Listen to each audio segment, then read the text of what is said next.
a parte do metal de solda, que é a microestrutura formada ali com o metal que foi adicionado. Esse metal de solda tem que ter a mesma ou similar microestrutura do metal de base. Então, a escolha desse metal de adição, seja eletrodo, seja vareta, né, seja fluxo, seja o que for ali que eu estou processo que eu fazer a escolha, o metal de solda tem que ficar igual ou similar. O que muda, o que muda, o que faz essa modificação toda no metal de solda, pessoal? Você já ouviu falar daquela palavrinha diluição? Vai depender de cada microestrutura, né? De cada material que vocês fazerem a união ali. E outra coisa importante, o processo. Então, se eu estou com um processo mais robusto, ó, vocês estão com a imagem aí, né? Estão acompanhando a minha tela. Então, nós estamos com a imagem aqui, né, de um metal soldado, certo? Aqui está apontando a zona de ligação, né, entre o metal soldado, as ZTA, e da ZTA ao metal de base.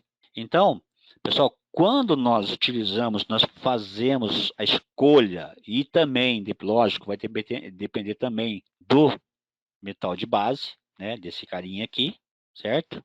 Então, essa região aqui, pessoal, lógico, se eu tiver um processo mais robusto, né, um marco submerso, ou até um arame tubular, que tem uma poça de fusão enorme, certo? Então, conforme o processo de soldagem que eu estiver utilizando, essas áreas, pessoal, vão estar entrando mais no metal de base.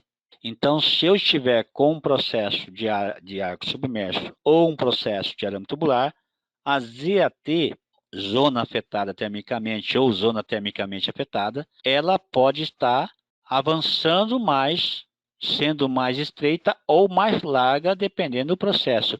O que envolve, por exemplo, pessoal, com relação não só à escolha do volume do processo.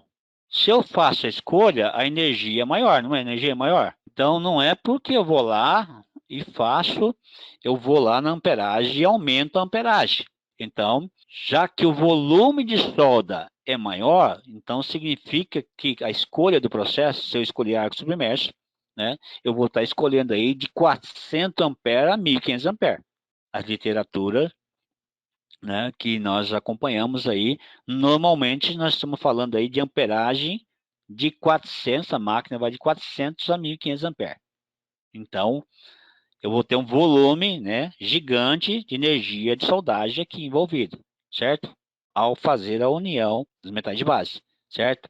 Então, esse volume aqui que você vai encontrar aqui também vai ser mais robusto. E automaticamente, essas regiões aqui, né, a zona de ligação vai ser afastada um pouquinho, a ZTA também vai ser afastada um pouquinho. Observem que a ZTA, ela está no metal de base. Se vocês forem acompanhar uma soldagem no dia a dia, observem que o inspetor de solda, principalmente em vaso de pressão, a grande preocupação quando nós estamos falando de um processo de soldagem é que a dureza desse material, a dureza do metal de solda, a dureza da ZTA, certo? Sejam equivalentes, certo? Então, eu não posso ter nem no metal de solda, nem na ZTA, durezas mais elevadas, né?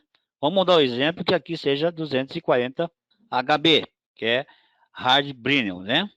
Se eu tenho no metal de base 240 de dureza, né, HB, eu vou ter no metal de solda esse parâmetro. Então, deve ser igual ou alguma diferencinha para cima ou para baixo. Mas essa diferença ela não pode ser exagerada maior que 10, 20%.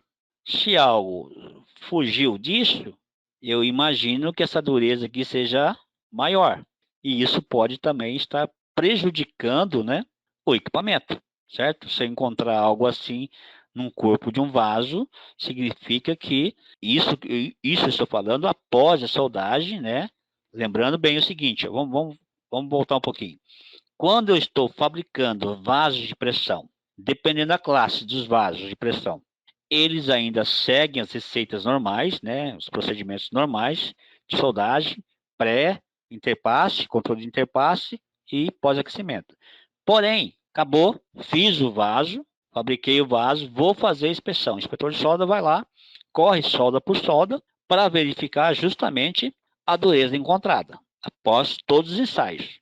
Esse é o último ensaio antes de ir para o forno. Antes de ir para tratamento térmico, eu necessito das informações da dureza do metal de solda e da ZTA. Justamente, nós estamos falando de vasos classe A e classe B. Então, são os dois vasos que eu tenho que tomar mais cuidado, que exige mais ensaios, porque os produtos que eu utilizo internamente são altamente inflamáveis ou altamente explosivos, certo?